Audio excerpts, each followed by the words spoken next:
Si alguien tiene alguna pregunta que Hay un hacer. dispositivo para levantar la mano en el cuadrito de cada uno, pero el que no lo encuentre, que levante la mano como yo y así es más práctico y más rápido. Antonio tiene la primera pregunta. Antonio Veloso, Vale, adelante. gracias. Tengo en realidad dos preguntas. Una es, no he visto un cálculo de qué va a costar la renta básica universal. Solamente voy a hablar de España, qué va a costar. Y la otra no es una pregunta, pero es algo que he visto, y es que en Brasil ya con Lula han iniciado la bolsa familiar, que es algo parecido, pero a un nivel mucho más bajo. Y, o sea, que no ha salido en el mapa. Solo quería decir esto. Y bueno, esa era mi pregunta. O sea, el cálculo, ¿cuánto va a costar y de dónde va a salir? Sí, en lo de Brasil, si no está en el mapa, lo añado ahora que me lo has dicho, así que muchísimas gracias. Y luego, ¿cuánto va a costar? La renta básica como tal, el concepto, la implantación van a ser 270.000 euros. No, 270.000 millones de euros. 270.000, ¿vale? Eso al fin y al cabo es una redistribución de la riqueza. Es decir, se va a financiar, como poníamos ahí, con el IRPF. El modelo que se defiende hoy en España, en otros países habrá otros modelos de financiación, puesto que cada país tiene sus economistas y la gente que lo defiende con sus cifras, ¿vale? Pero el concepto de renta básica en España, quien lo ha estudiado, que tampoco ha sido muchísima gente, puesto que el tema no era actual, se defiende con la tasa, en este caso única, de un 48% sobre el impuesto de las personas físicas, sobre el IRPF, que es aquí el mayor impuesto realmente que hay. Un 48% que hoy en España lo que hay son tramos, ¿vale? Es decir, de 0 a 13.000 euros es un porcentaje, de 13.000 a 22.000, de 22 a 32, cada uno paga un porcentaje. Si yo cobro 35, por poner un ejemplo, pago diferentes porcentajes en función de lo que yo tributo, ¿vale? O en función de lo que yo ingreso, tributo esos diferentes porcentajes. Tal y como se ha hecho el estudio en España por parte de estos economistas que os decía, ellos han estudiado más de 2 millones de declaraciones de la renta, que es el método que nosotros empleamos aquí, y las cifras que han visto, digamos, es con las que las trabajan. Es decir, simplemente con ese tipo impositivo común para mí, para el más rico, para el más pobre, que haga su declaración, ya se financiaría automáticamente esto. A lo que nosotros añadimos, bueno, si se financia así, muy bien, pero es el momento de hacer una reforma más potente y de hacer que quien no paga pague más. Ejemplo, por ejemplo, las SICAPs.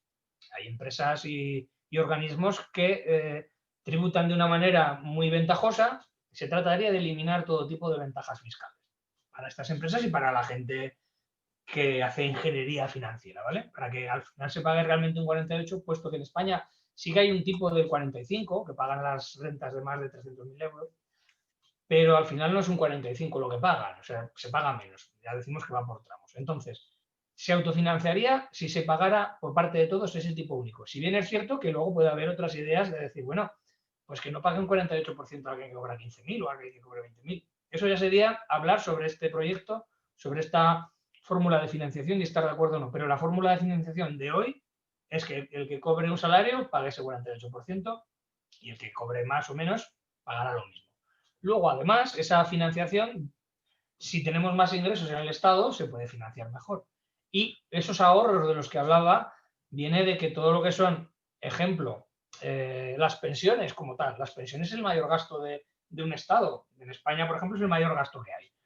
Si lo que hacemos, el que cobre 900 va a seguir cobrando 900, pero no va a cobrar 900 de pensión, va a cobrar 750 de renta básica que le damos hoy, digamos, un dinero nuevo, pero nos ahorramos, si queremos verlo así, el Estado, 750 de la mal llamada hucha de las pensiones. La persona va a cobrar lo mismo, pero le va a venir de dos lados. Va a haber un ahorro. El Estado va a pagar lo mismo. Por lo tanto, no es que esa persona cobre 750 euros más. Financieramente, en mi caja han entrado 750 y han salido 750. En mi caja está igual. La persona va a cobrar lo mismo, pero a nivel contable gasto 750 y por otro lado ingresos 750, ¿vale? Esos ahorros son más de 50 millones de euros en pensiones. Hablaríamos parecido también del paro, pero luego, por ejemplo, becas, subvenciones, ayudas a comprar pues cualquier tipo de electrodoméstico, te damos el 30% de lo que sea. Eso se va a eliminar, no hará falta. A mí ya me dan 750 euros, papá Estado, si me permitís así, para que yo lo gaste lo que sea, no me va a dar otra vez el 30% de lo que yo me gaste en una lavadora o en un plan renove de coches. Todos esos impuestos, perdón, todos esos gastos que tiene en este caso el Estado van a ser ahorros. Hay un cuadro que ahora no lo tengo, pero ya os lo pasaré si queréis, en el cual se habla muy bien de los miles y miles de millones de los que se puede ahorrar el Estado simplemente implantando. Y luego otra cosa ya es a nivel ideológico, esto es a nivel monetario, es decir, yo doy lo mismo, pero de dos vías diferentes, y a nivel ideológico pues se plantea por parte de estos economistas algo que yo estoy muy de acuerdo, que es que, bueno, pues que a la Iglesia no se le dé dinero. Y eso son 11.000 millones de euros. Pues 11.000 millones de euros para pagar a mucha gente y que coma mucha gente que igual no puede comer. Y luego, tasas e impuestos nuevos, todos los que se hable de tasa Google o tasa Tobin, como comentaba, más algún otro que sea necesario, pues adelante. Pero eso ya es a nivel ideológico. Pero simplemente financiar con la propia IRPF, con la tasa única, se financiaría. Yo sé que en Alemania y en otros sitios hay más estudios y cada uno en su país lo financiaría de su manera. Pero la opción que hoy tenemos en España, a falta de que haya más, puesto que no hay más, porque tampoco nadie se ha dedicado a esto, pero esta opción es muy buena y se defiende por sí sola porque está bien trabajada, sería el tipo impositivo único del 48% del IRPF. ¿Más preguntas? Vale, gracias. A ti. Alfonso, tienes la palabra. Tienes el micrófono apagado, Alfonso.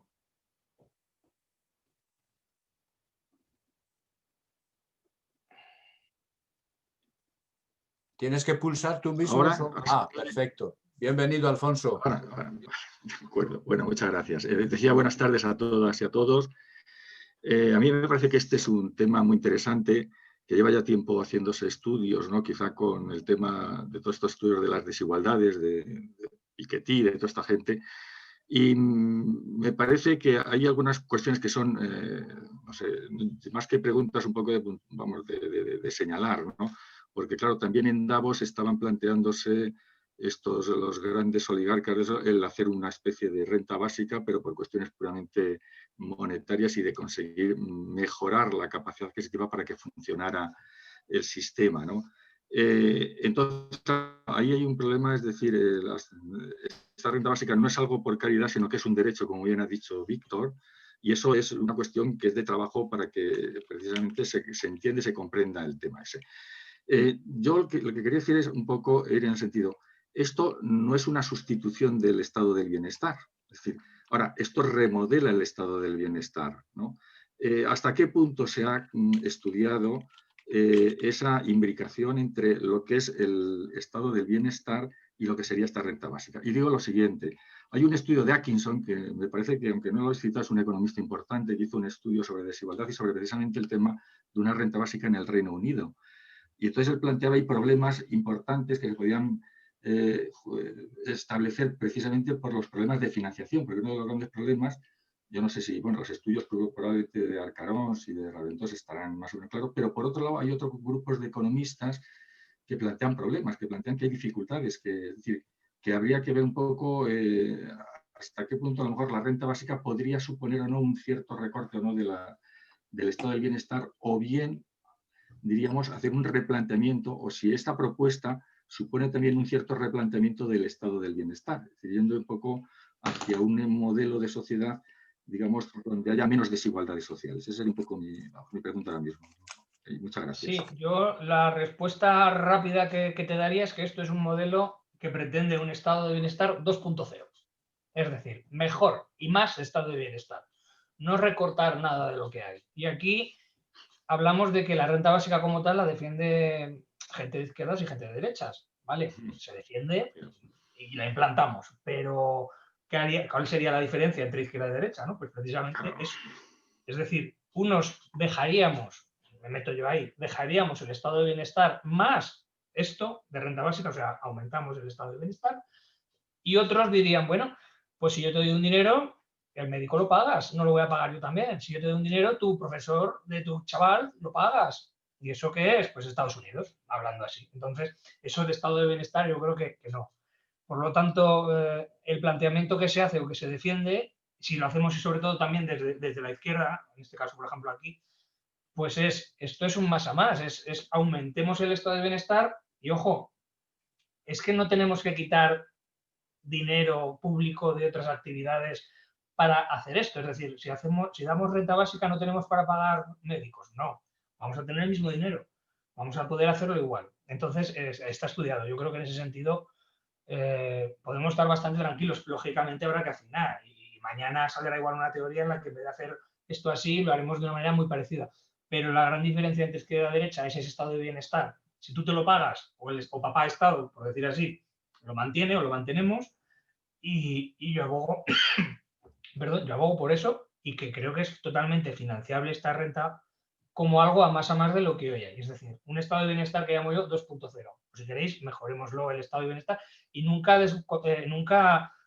desmoronarlo ni nunca decir, no, es que ahora que tenéis dinero, que ahora que la gente corriente tiene más dinero, pues que ahora se tengan que pagar ellos sus propias cosas. Eso no sería estado de bienestar. Y creo que se pueden tener las dos cosas. El estado de bienestar que hoy tenemos, la gratuidad, en cierto modo, de médicos, en fin, de todo lo que son los servicios públicos que se nos dan, más este ingreso. Yo creo que son compatibles y es deseable que sean compatibles. Bien, yo tengo que añadir a lo que dice Alfonso, que a lo mejor eso cuadra con el segundo proyecto que tenemos preparado para llevar en el Círculo de Colonia, y a lo mejor Mijael más tarde, que está presente hoy, que será el ponente de dicho proyecto, puede completar o aclarar más la pregunta o la aportación de Alonso. Por ahora seguimos con las preguntas. Nacho. Nacho quiere hablar. Después viene Michael. Nacho, adelante. Bueno, primero de todo, darle la enhorabuena porque sobrevivieron a un ataque de trolls, que no es fácil. Ya hemos tenido que cancelar varios eventos por eso, así que enhorabuena. Segundo, nada, yo conocía un poquito sobre la renta básica, pero nada, me ha servido muchísimo para poder conocerlo un poquito mejor y entrar un poco más en profundidad. Yo creo que es una buena noticia que este debate esté empezando a instalarse y que se empiece ya a escuchar en distintos países, ¿no? Aquí en Argentina también tenemos varios teóricos y personas que están empezando a darle lo que para mí es la primera piedra, que tiene que ver con difusión y con instalar una discusión en la sociedad, ¿no? Creo que en ese sentido en Europa y en España, bueno, nos llevan un tiempito, cosa que obviamente como español celebro. Además de eso, nada, yo soy trabajador social y veo, bueno, las desigualdades diariamente aquí en Argentina, creo que en toda Latinoamérica, son hirientes, ¿no? La diferencia que uno puede llegar a ver simplemente cruzando una calle entre gente que vive en la opulencia y gente que no tiene ni siquiera acceso a la cloaca o a servicios básicos. Y no sé si saben, pero bueno, Argentina es un país que se viene moviendo en unos números de inflación cercanos al 40%. Este año vamos a cerrar con un 30, 40 más o menos. Y una de las preguntas que a mí siempre me surge con esto, partiendo de la base de que yo lo defiendo y me parece que debería de ser el cuarto o quinto pilar del estado de bienestar, teniendo el cuarto como vivienda. Bueno, ¿cómo hacemos en países altamente inflacionarios para evitar esto? ¿O cómo evitamos en países que hoy tienen una inflación muy estable, como es Europa en general, que no se dispare, ¿no? Porque claro, de pronto todo el mundo va a tener 750 euros para poder gastar, con lo cual, nada, puede que haya algún vivo, decimos aquí, que la barra de pan, en vez de cobrármela 1 euro, diga, bueno, puedo sacarle 3, si todo el mundo tiene 750 euros. Sí, sí.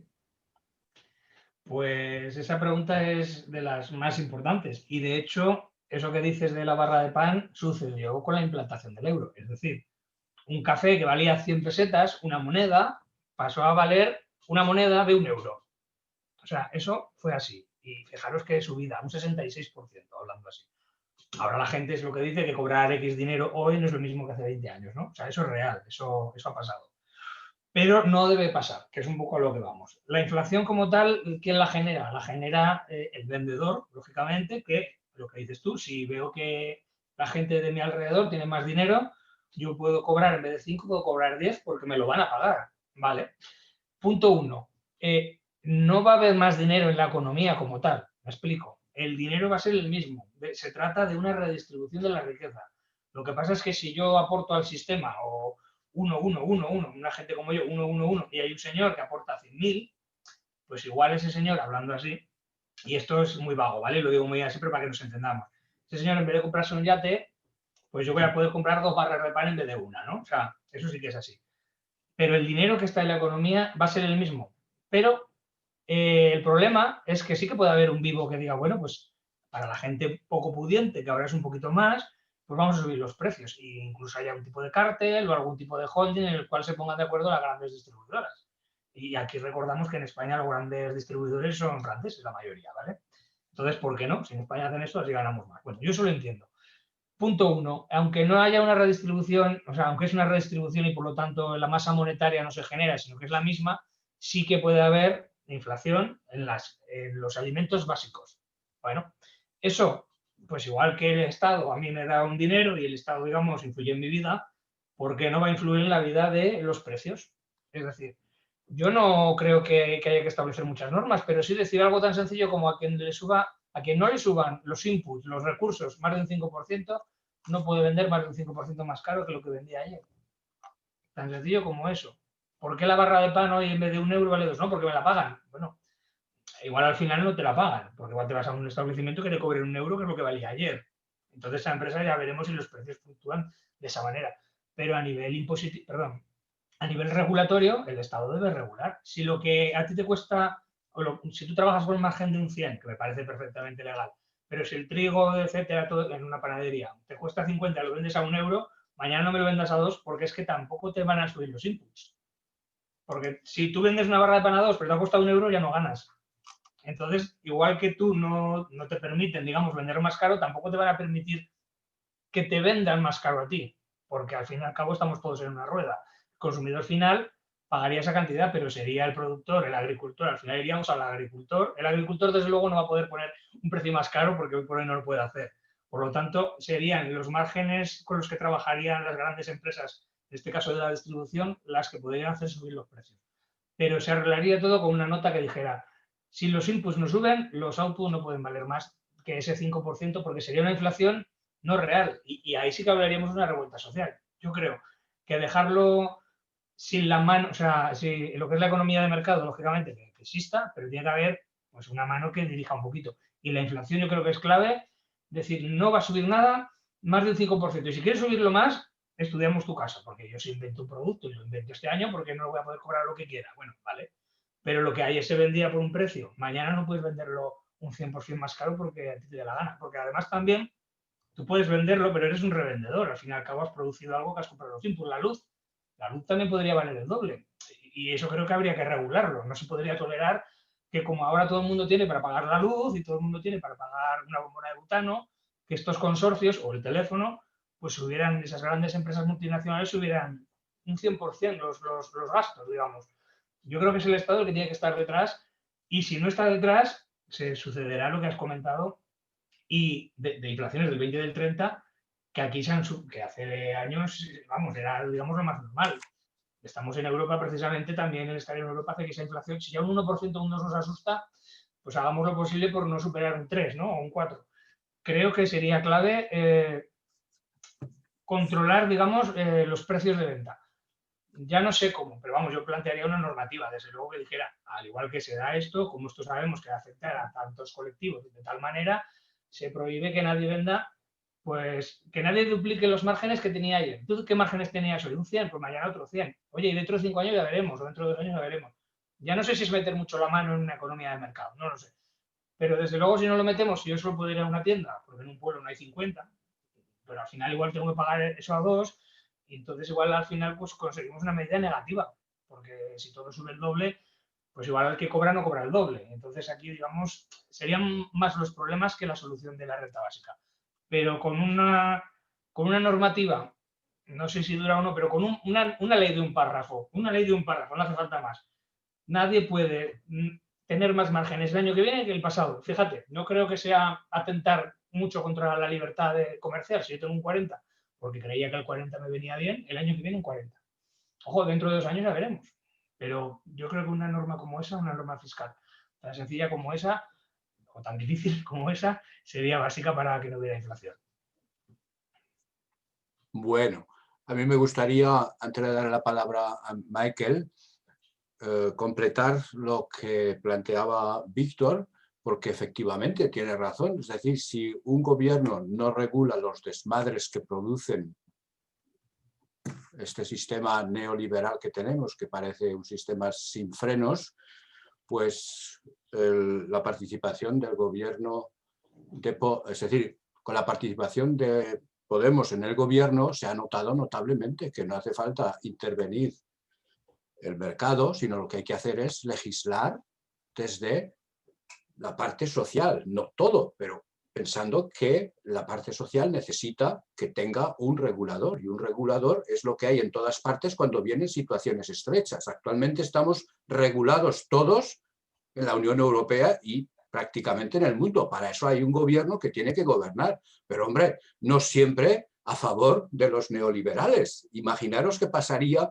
si esta vez, con esta crisis del virus, hubiera estado la derecha. Pues yo no me puedo imaginar lo que habría pasado. A lo mejor ya no estaríamos ni haciendo esta presentación. Así que yo eso confío, y para eso estamos luchando, y por eso me defino del movimiento 15M, porque solamente con ese espíritu podremos abordar el futuro para ganar unas elecciones o para hacer coaliciones en las cuales ese sistema de regulación exista sin intervenir el mercado. Michael, tienes la palabra. Gracias, Giner. Quería unas palabras breves con respecto al contenido, a la presentación, que ha estado fenomenal. Enhorabuena, Víctor Manuel. 2 reflexiones con respecto al umbral de la pobreza. Y como sabemos y exponía, pues es relativo a cada país. Y con respecto a ello, también hay una reflexión universal. Es decir, la adopción de la renta básica universal incondicional para todos constituye una realización fundamental del ser humano como humanidad, coherente y armónica consigo misma, y es simplemente autoevidente. Entonces, llegando a esta realización como ser humano, como colectividad de conciencias que nos unimos a garantizar este derecho básico para todos, pues conviene que haya generosidad en el momento fundacional. Y entonces quería a lo mejor aportar que con respecto al umbral de la pobreza, a lo mejor en vez de utilizar la palabra sobrevivir, utilizar más sobrevivir ampliamente. Es decir, no es justamente lo mínimo para sobrevivir, sino sobrevivir con cierta amplitud que como seres humanos nos damos a nosotros mismos, para no entrar en las pequeñeces, en los problemas que puedan surgir, dar una amplitud al sobrevivir, o yo denominaría y utilizaría más la palabra prosperidad. Es decir, es prosperidad para todos y una prosperidad mínima o un sobrevivir amplio. Serían, pero claro, desde el punto de vista filosófico y también de transmisión, focalizarse en el sobrevivir o en la prosperidad. Puntualizar eso, simplemente como contribución o como pensamiento a la hora de reflexionar sobre el umbral de la pobreza y de establecer unos ratios que sean realmente amplios y universales para todos. Y bueno, esto con respecto a la presentación, ¿no? Es ahora el momento, Giner, para entonces hablar y aportar unas palabras con respecto a la relación intrínseca de la renta básica universal e incondicional y el proyecto comunidades ecológicas, vivir el código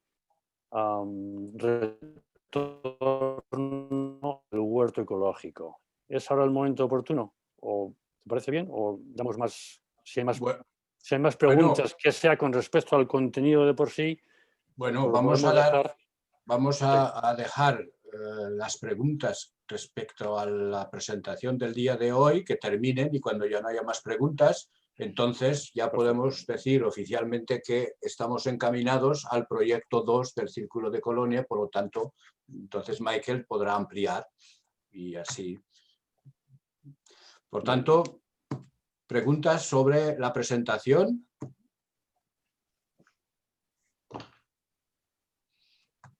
Yo, si no tenéis, os voy a plantear una que dicen mucho y es, bueno, ¿y esto no va a haber más vagos? ¿Vamos a pagar los que trabajamos a vagos? Bueno, pues lo planteo porque si yo os doy una serie de 4 cosillas de rebatidas, también las podréis dar vosotros, ¿no? Porque si no, el día que os digan esa pregunta, ¿cómo vais a responder? Pues no. Y podemos poner el ejemplo de, ¿tú conoces a algún rico que no trabaje, que no quiera tener más dinero? Opción 1, por lo tanto, si es rico, no debería trabajar. ¿Para qué? Pues trabaja porque quiere más. Nos venimos, digamos, a nuestro territorio. ¿Tú dejarías de trabajar? Ah, yo no, pero es que mi vecino seguramente sí, que este es un cabrón. Bueno, pues a ver, es que lo que tú piensas de tu vecino lo pensará de él de ti. Pero nadie dice que vaya a dejar de trabajar, o casi nadie dice que vaya a dejar de trabajar. Y luego, si hay alguien que dice que va a dejar de trabajar, pues casi os voy a decir que las cifras del paro le van a venir hasta bien. Si yo dejo de trabajar o no quiero trabajar y estoy en el paro va a bajar. Es decir, a cifras macro, digamos, se puede plantear. Esto ya es un poquito de demagogia, pero el tema de vagos, y la palabra vagos y maleantes es una palabra que se inició en una dictadura, no se mantiene ahora, ¿no? En cuanto a términos. Entonces, esto de los vagos os lo van a plantear muchos. Yo no pago a vagos, yo no mantengo a vagos, pero, y es un poco demagógico, pero hoy un pensionista y un parado están cobrando del Estado y no están dando a cambio nada. Y esto sé que es demagógico.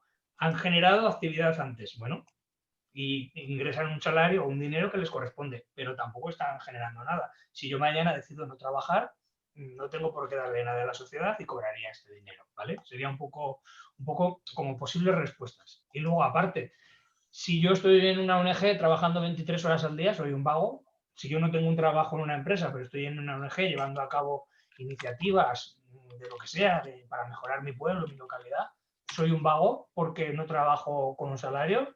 No, igual estoy trabajando en un sitio, igual estoy hasta poniendo dinero para que esas iniciativas salgan. Si yo estoy cuidando a mi madre y no trabajo, ¿soy un vago? No. Por lo tanto, el trabajo no remunerado, que sería, por ejemplo, mediante ONGs, actividades culturales o de cuidado de las personas, sería un trabajo al que esa gente se podría dedicar, la gente que no trabaja en una empresa podría dedicarse. Por lo tanto, el que no estés en una empresa no significa que seas un vago, significa que tu tiempo lo dedicas a otras cosas. Por lo tanto, todas estas opciones todos estos comentarios que os acabo de hacer, serían rebatidas al tema de si una renta para todos hace vagos a unos cuantos. Pues habrá alguno, hay hijos de papá con mucho dinero que no han trabajado en la vida. Y hay hijos muy hábiles de gente muy sencillita que tampoco ha trabajado en la vida, pero se ha manejado para no trabajar. Pues van a seguir igual. El que trabaja mucho trabajará mañana, cobre 100 o cobre 200. Y el que no ha trabajado, pues será igual. Entonces, en ese caso, que sepáis que ante esto podéis apuntaros estas frases o alguna otra, pero el tema vagos siempre va a salir y el tema vagos tiene una gran facilidad de rebatida, porque como también esto es una cosa opinativa, demuéstrame tú, que me dices que esto va a generar vagos, en qué país ha generado vagos. Si las pocas estudios y pocas iniciativas que ha habido no han reflejado eso, han reflejado que el que quiere trabajar son los mismos y los que quieren no trabajar son los mismos. Por lo tanto, que a mí alguien me diga que va a generar vagos, te diré, va a generar vagos y gente de color verde. Tengo los mismos argumentos que tú, los puedo tener yo. Entonces, en este caso, al tema vagos creo que se le puede dar, digamos, muy claro una vuelta, porque no sé, es lo primero que sale, incluso con la inflación y tal, pero se le puede dar una vuelta con criterio, pero bastante buena. Sí, ¿Vale? sí, unas palabras de continuación a lo que has dicho. No, perdona. No, esto no es... Sí, bueno, es que simplemente para para lo que ha dicho, puntualizar, es con vale. respecto al contenido. Vale. Sí, es decir, que esto sí que es un prejuicio clásico, ¿no? Si te damos dinero, van a hacer vagos. Esto es el típico prejuicio neoliberal que ha estado explotando por años y años y años, ¿no? Pero bueno, con respecto a la renta básica universal incondicional, ya hay estudios empíricos, y uno de ellos en Alemania, con una muestra amplísima, y que ya ha dado datos verificables,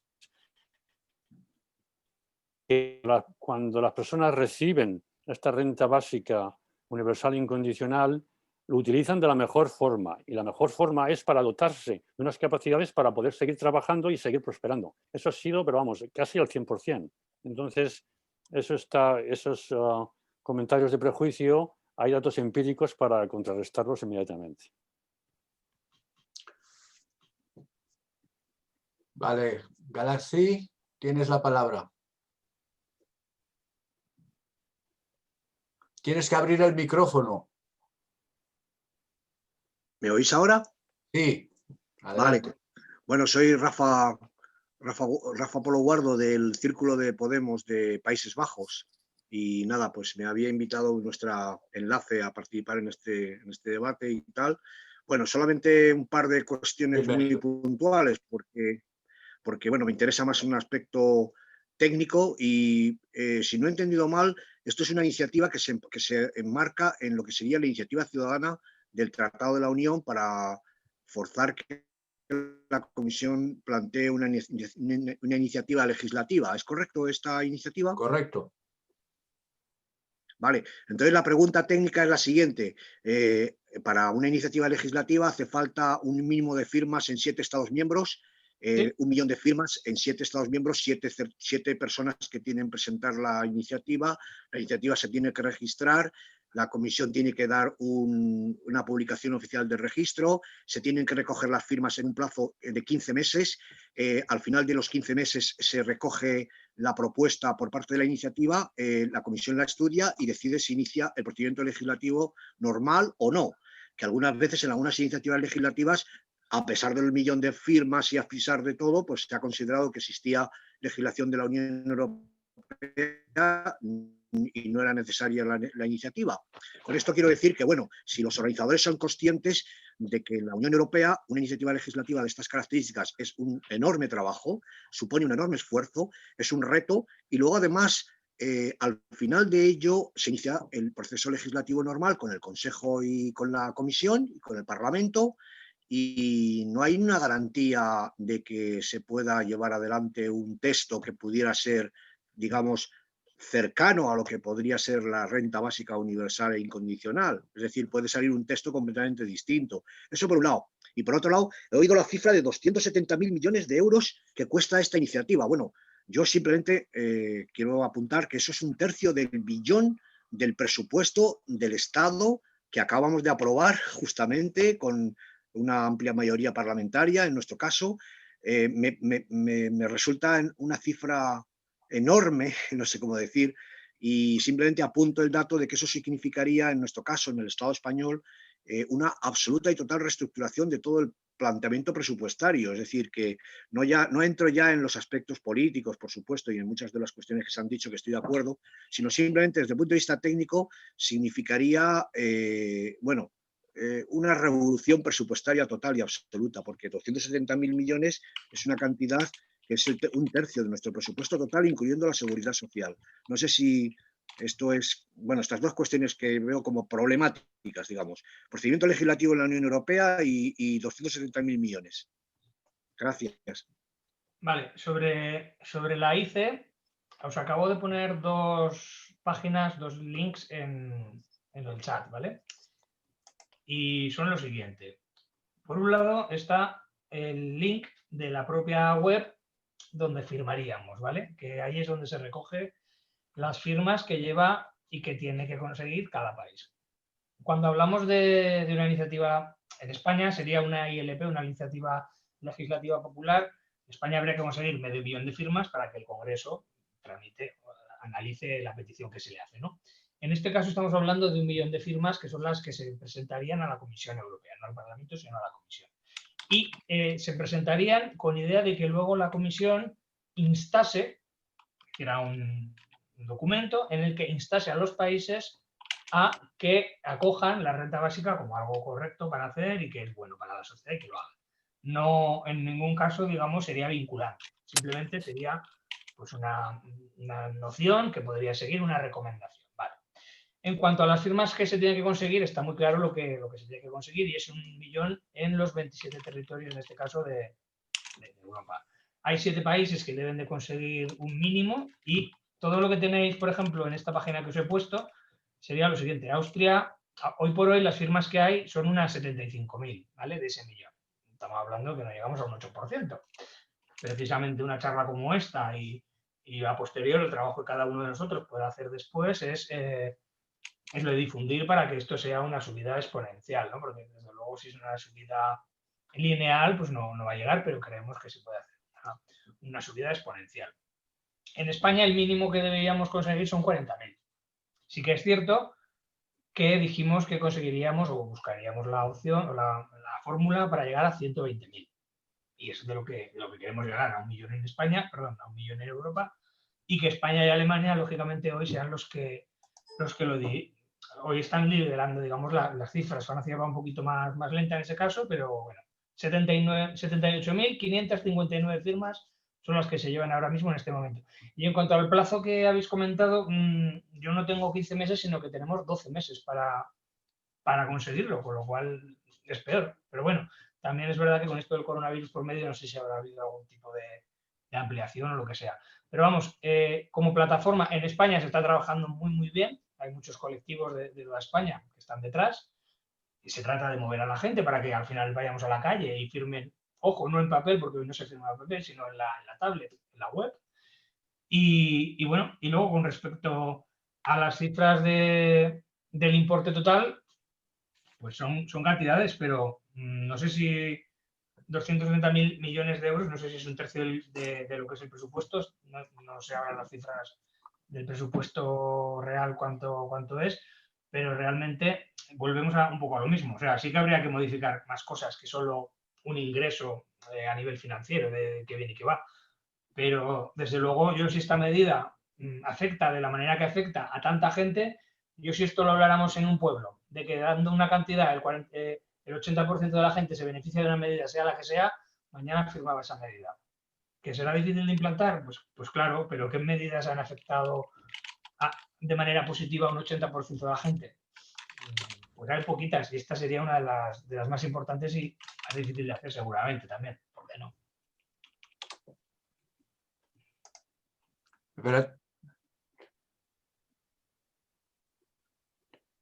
Tienes que abrir el micrófono, Galaxy. Es que no estoy muy perdonad, que no estoy muy ducho en este programa de Zoom. Lo siento, es la primera vez que... No hay problema. Vale, estoy aprendiendo. Todos somos aprendices de alguna forma, tranquilo. Gracias. Mira, sobre el tema de los 270.000 millones, que efectivamente lo que has dicho pues me parece razonable, pero simplemente apunto el dato de que, bueno, estaba pensando así un poco rápidamente, el presupuesto...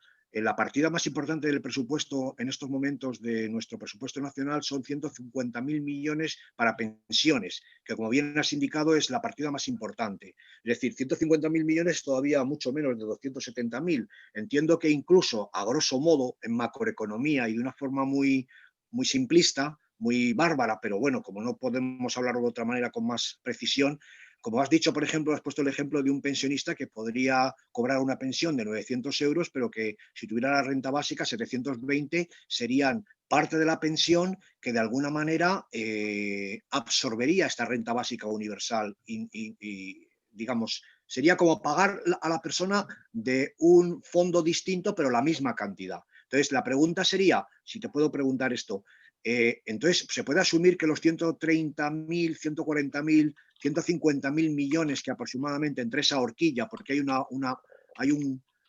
agujero negro de 40.000 millones que tiene el sistema de seguridad, la seguridad social pública, nuestro sistema público de pensiones, en el sentido de la sostenibilidad, que es el problema que está buscando el ministro ahora, el actual ministro Escrivá, cómo reducir eso, ¿no?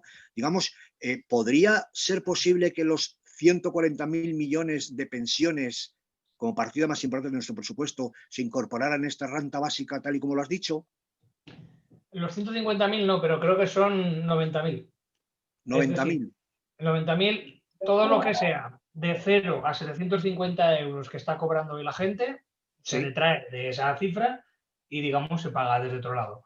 Por lo Y tanto, eso en cifra de supondría- pensiones quedarían todas las pensiones, toda la parte de las pensiones de 750 en adelante.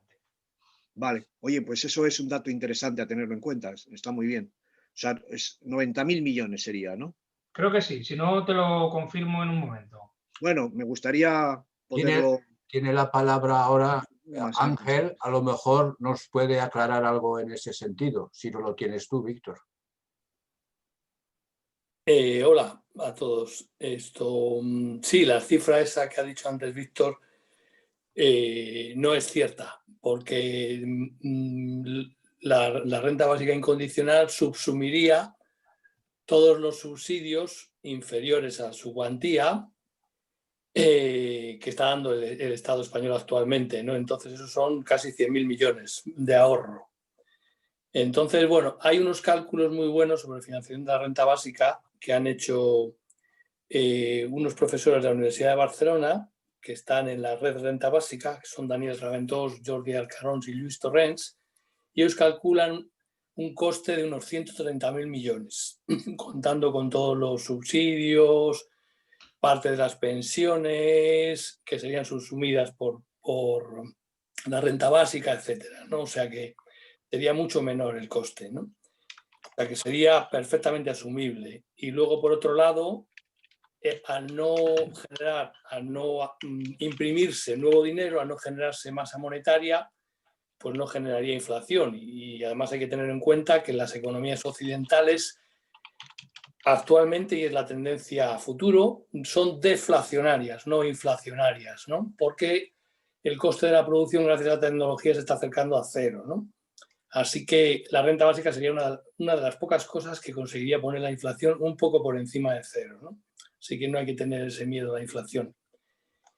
Y luego, respecto a la iniciativa ciudadana europea, se presentó en enero, pero se presentó pidiendo una renta básica incondicional para toda la Unión Europea y la Comisión Europea la rechazó porque decía que no tenía competencias por los tratados de la Unión, que no la confieren competencias para imponer medidas sociales a los Estados miembros. Entonces tuvimos que cambiarla, la volvimos a presentar en abril y ahí pedimos en plural rentas básicas incondicionales, sugiriendo que la Comisión Europea recomendara a los Estados miembros implantar una renta básica incondicional, pero no imponiendo. Entonces sería decisión de cada Estado miembro decidir, o sea,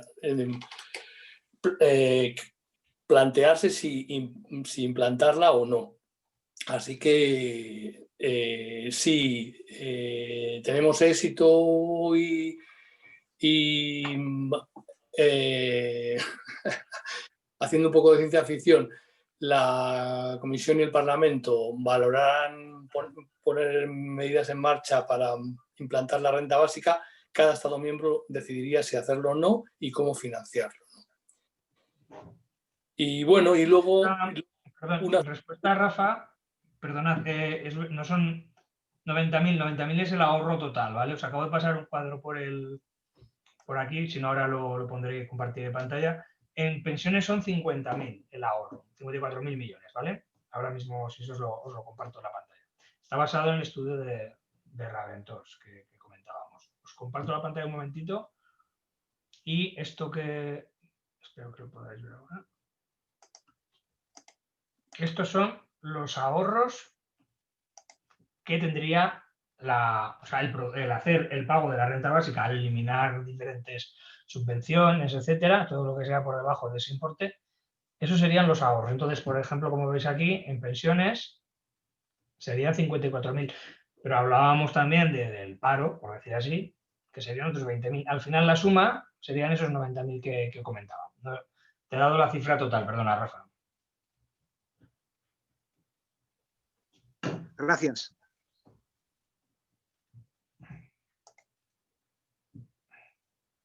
Sí, perdón, continúas, que es que lo acabo de encontrar ahora.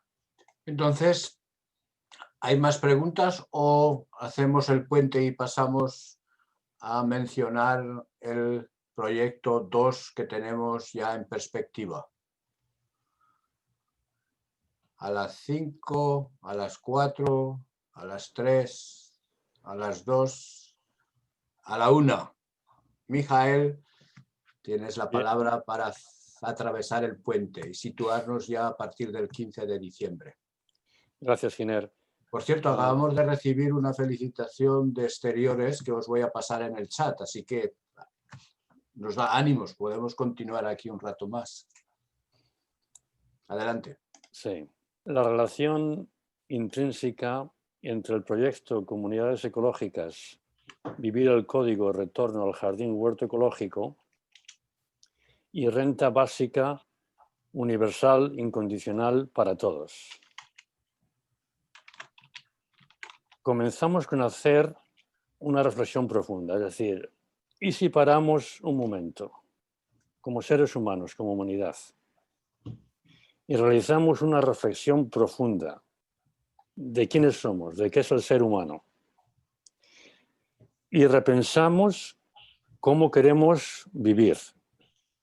Porque a lo largo de la historia pues, hemos llevado un aprendizaje y hemos aprendido a vivir de determinadas formas, pero conviene ahora, en este momento concreto, pararse y pensar cuáles son las mejores formas de vivir, las formas óptimas en armonía con el planeta Tierra. Esto es crítico, que lo repensemos, que tengamos una reflexión profunda. Y ha llegado el momento de dejar de sobrevivir para empezar a vivir, para focalizarse en la vida y en el disfrute de la vida como ser humano, como humanidad, como derecho intrínseco al ser humano. Ha llegado el tiempo de tejer redes de solidaridad colectivas. Es decir, de ver que los seres humanos nos desarrollamos en familia y en comunidades. Y fundamentalmente aprendemos los unos de los otros para ayudarnos los unos a los otros. Y que una vez por todas para vivir y no vivamos para trabajar. Ha llegado el tiempo de que una vez por todas pongamos la vida en el centro. Estas son las temáticas profundas que debemos aplicar un tiempo de reflexión, para llegar a conclusiones que se hacen autoevidentes. Las soluciones de raíz auténticas, abordando las causas últimas de los problemas básicos del ser humano, de la humanidad, el problema de la pobreza, la justicia social, el deterioro medio ambiente, entre otros muchos. Estos problemas básicos se articulan e implementan, o las soluciones a estos problemas básicos se articulan e implementan de una forma óptima en el proyecto Comunidades Ecológicas y el código Retorno al Jardín Huerto Ecológico. Esto nos va a llevar a otra presentación mucho más amplia que estas palabras porque es una breve introducción. Pero aquí me gustaría decir que la relación intrínseca entre el proyecto Comunidades Ecológicas y Renta Básica Universal Incondicional se comprende mejor con una reflexión filosófica, biológica, que nos permite vislumbrar la relación intrínseca mutuamente reforzante e instrumental en su aplicación. Es decir, vivir el código Retorno al Jardín Huerto Ecológico fundamentalmente es vivir y disfrutar de una ley biológica. Y esta ley biológica es de una semilla, 1000 semillas.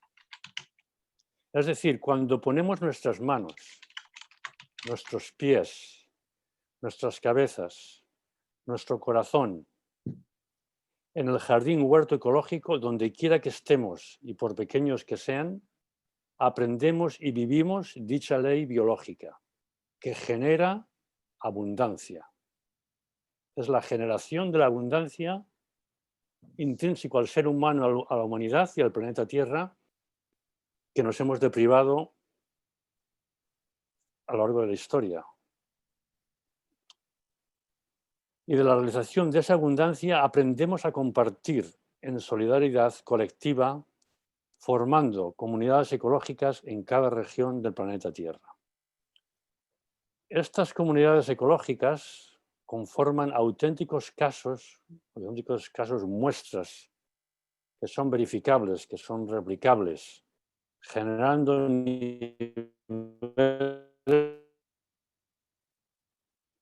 como verdaderos ejemplos a imitar de vida abundante y armónica en el planeta Tierra. Es decir, existe un fenómeno expansivo y un dinamismo atrayente en las comunidades ecológicas. Es un mecanismo de persuasión que convence con el ejemplo. Con menos es más, pero creamos una alta calidad de vida y de armonía con el planeta Tierra y nuestras comunidades, que es altamente atrayente. Es la mejor solución. Es una solución autoevidente cuando profundizamos en ella.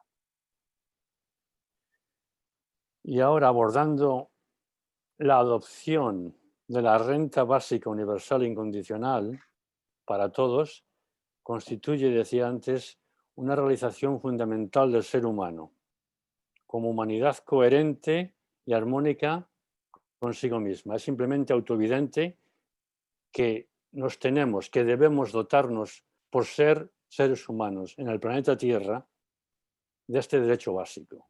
Esto es autoevidente. Entonces, la renta básica universal incondicional para todos libera al ser humano de su esclavitud. Hemos estado esclavos a lo largo de la historia. De su esclavitud en el proceso de supervivencia, es decir, de la satisfacción de las necesidades económicas mínimas, y nos posibilita para emprender los intereses más legítimos del ser humano, de la humanidad, que son la regeneración del ser humano, de nuestras comunidades y del planeta Tierra, y de la adquisición de una vez por todas de esa prosperidad básica, universal para todos, que nos debemos a nosotros mismos. Y esto se articula y se aplica liberando una gran variedad de recursos humanos, porque con la renta básica universal incondicional podemos pensar, podemos contribuir, podemos llevar a la obra y podemos llevarlo a la realidad este proyecto de comunidades ecológicas en cada región del planeta Tierra. Entonces, la renta básica universal incondicional, de nuevo, contribuye con un gran impulso de recursos humanos que, liberados del yugo de la supervivencia, de esa satisfacción de necesidades económicas mínimas, emprenden una labor expansiva de este proyecto de comunidades ecológicas, vivir el código retorno al jardín huerto ecológico.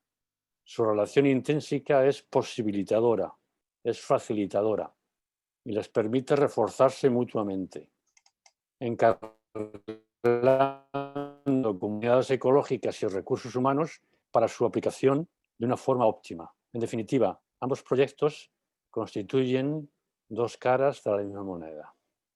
Y ahí lo dejo en este momento, y en su momento llegará pues una presentación más profunda del proyecto de comunidades ecológicas, retorno al huerto, a vivir el código, retorno al huerto jardín ecológico.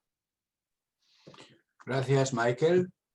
No sé si alguien tiene alguna pregunta, porque yo la primera vez que lo escuché me sentía como de 7 u 8 años cuando iba a la huerta a ayudar a mi padre. No sé si le ayudaba o le estorbaba, pero bueno, esos recuerdos no se me han borrado nunca, y a lo mejor es verdaderamente lo que necesitamos para volver a vivir la verdadera vida, porque realmente lo que vivimos ahora es una serie de correr y correr y correr a todas partes y nunca llegamos a la meta. Así que yo lo tengo aclarado ya, pero si vosotros queréis saber más, seguramente que Michael ya da la respuesta. Sí, se trata de parar esta carrera sin sentido es una carrera disparatada, es este crecimiento continuo, el crecer, el troturar, un desarrollo económico que es un asalto al medio ambiente. Es un modelo insostenible que es falaz y se cae por su propio peso. Es necesario parar, reflexionar y de una vez por todas hacer lo que es necesario hacer. Y esto se configura de una forma política con el proyecto Comunidades Ecológicas y Renta Básica Universal Incondicional.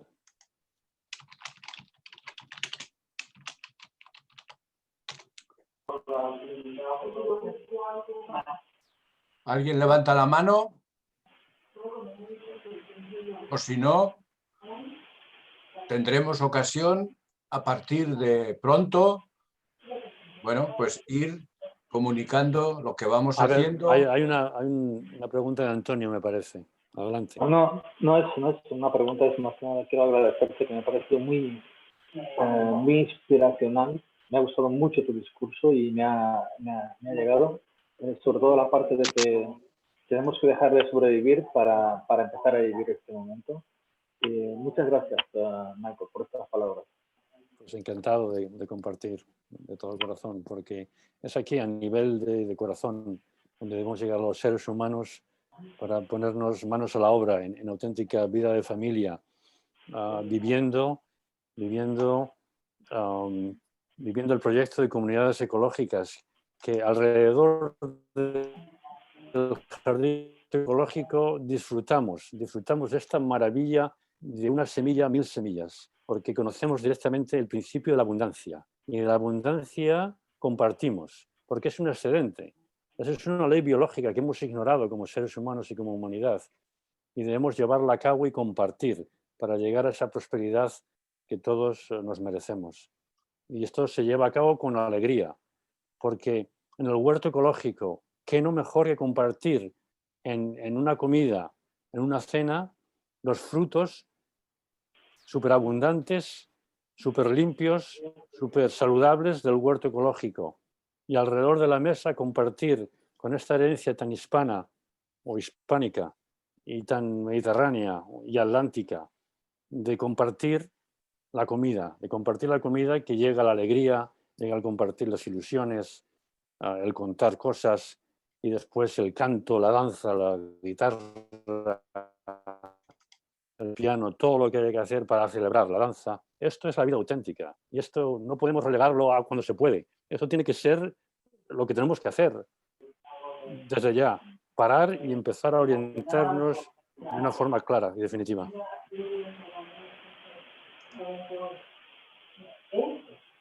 Si alguien tiene interés de tomarse una página que he puesto en el chat, podréis ver que lo que nos ha contado, pues he tenido la suerte de saberlo con antelación y ahora os lo puedo pasar a vosotros para que os vayáis preparando para el futuro de este proyecto 2.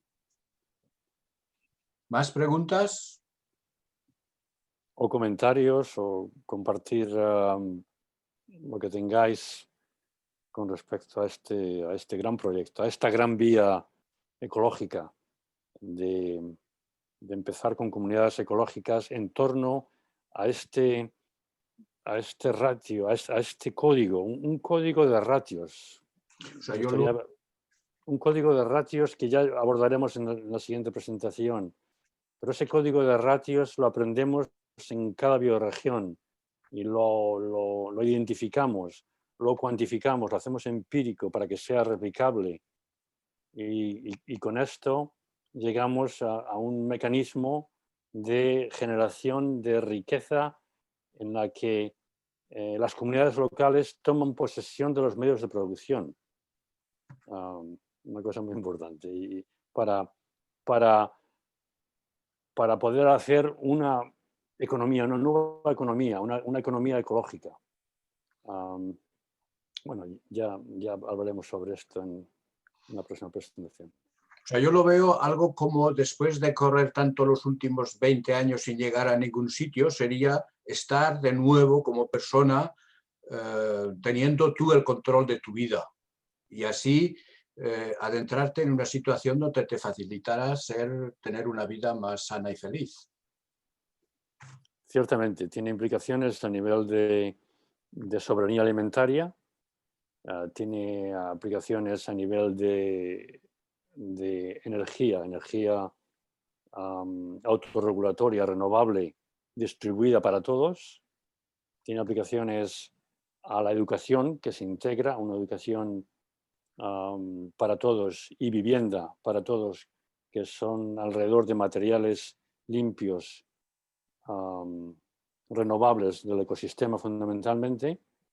Y tiene aplicaciones para el entretenimiento, el arte, la cultura, todo conjuntamente en una orientación política en la que las comunidades ecológicas toman posesión de los medios de producción,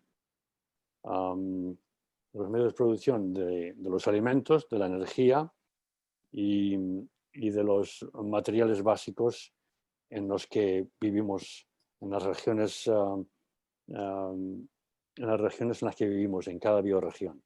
Y de esta forma vamos progresivamente tomando posesión de estos medios de producción y formando una nueva economía. Mientras que la economía neoliberal se irá, por su propio peso insostenible, se irá derrumbando. Muy bien, pues tenemos un tema muy apasionante que, dado al desarrollo desenfrenado de los últimos tiempos con el sistema neoliberal desastroso, aparentemente estamos en situación de pues poner la sociedad en una línea de transformación que aparentemente será muy diferente a las que vivimos ahora. Algunos no lo saben cómo era antes, yo sí lo puedo decir, y por tanto pues me alegro muchísimo que el segundo proyecto vaya por una línea humana, por una línea de felicidad y por una línea, vamos, que tenemos tanto en sobre todo en la Unión Europea, tenemos tantos bienes que realmente no es cosa de uno ni de dos, es cosa de todos los ciudadanos de la Unión Europea.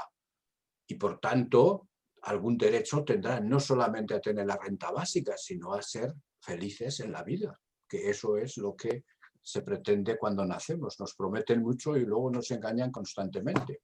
A ver si ahora con el gobierno de Podemos del futuro podemos hacer la transformación de la sociedad. Y tenemos un bien, uno nuevo. Julio, ¿estás ahí? Y mira, Julio. Bueno, acaba de entrar Julio. También tiene otro proyecto, creo que será el 3 o el 4. O sea que, si nos escuchas, Julio, te damos la bienvenida y ya te pasaremos un vídeo de nuestra presentación y seguimos en contacto. O sea que no ha podido. Bien, entonces... Un punto sobre la renta básica universal incondicional que me gustaría también decir, en su unión también con respecto al proyecto Comunidades Ecológicas, es que, y este punto está refrendado por este señor Guy Standing, que lo conoceréis, está en el Reino Unido, en Londres, como profesor de universidad, y ha habido un artículo reciente en El País, y expone algunos de esos puntos, defendiendo la renta básica universal e incondicional desde otros puntos, desde otros ángulos interesantes también. Pero me gustaría decir uno de esos puntos que es de la misma forma que la riqueza que seres humanos han acumulado, fundamentalmente las grandes corporaciones, los grandes patrimonios, y tienen su derecho de herencia. ¿No es cierto? De la misma forma, lo público, los comunes, lo público, dentro del Estado, tenemos nuestro derecho de herencia. Y como esa herencia de lo público es fundamental la renta básica universal e incondicional, porque se trata de dotar a nosotros mismos como seres humanos y humanidad lo que es necesario que tengamos, simplemente por el hecho de nacer, y liberarnos de nuestras limitaciones en este sistema de esclavitud, porque ese es fundamentalmente un sistema de esclavitud para extraer beneficio corporativo y los grandes patrimonios, y es un sistema de esclavitud en el que seguimos viviendo. Entonces, es un punto crítico para liberar esos recursos humanos y ponernos manos a la obra con el proyecto de comunidades ecológicas, que son los intereses más legítimos del ser humano. Muy bien. ¿Alguna aportación más al tema o al anterior? Y si no, cerramos ya la grabación. Contamos 5, 4, 3, 2, 1. Bueno, pues enhorabuena.